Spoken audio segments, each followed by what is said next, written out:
When people feel overworked and under-resourced, the first thing to go is usually learning. We hear things like, we don't have time for training right now, or we just need to focus on surviving. We'll get to development once things calm down, next quarter, next year. And this is the organizational equivalent of saying, we'll start exercising once we're in better shape. Here's the basic problem with that. Avoiding skill development, especially in times of high stress and burnout, is like avoiding swimming lessons because you're drowning.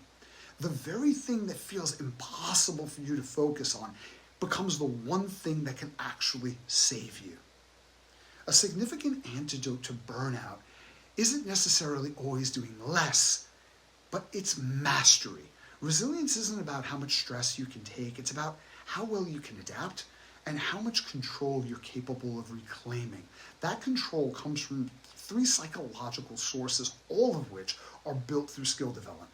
Number 1 is certainty. When you start to learn new skills, your brain gets a hit of predictability, the antidote to chaos.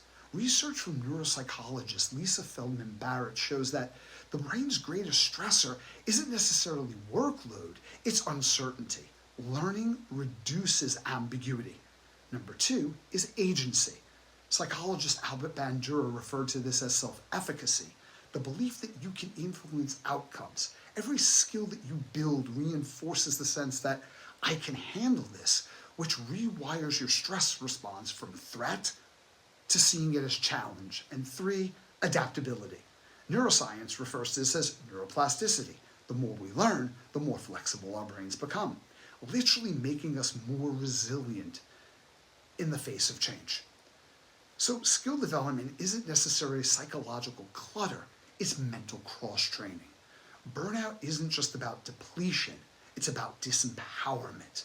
So when people say we need resilience, what they're often meaning is, we need relief, and practices such as intermittent movement, breath work, and mindfulness, they're all highly useful.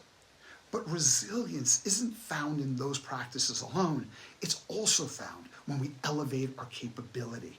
When you grow competence, you grow in confidence. And when you grow in confidence, you grow in energy.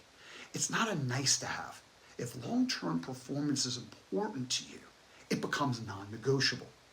Studies from Fred Luthens and Bruce Avalio on psychological capital found that training programs that aim at building hope, efficacy, resilience, and optimism, think the acronym HERO, reduced burnout by over 50%, significantly improved well-being, while also elevating performance. Translation: developing people doesn't add stress.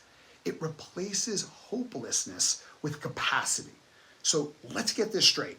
Skill development isn't another demand. It's literally the design for being better equipped to deal with the demands of life and work, making us the architects of our own resilience.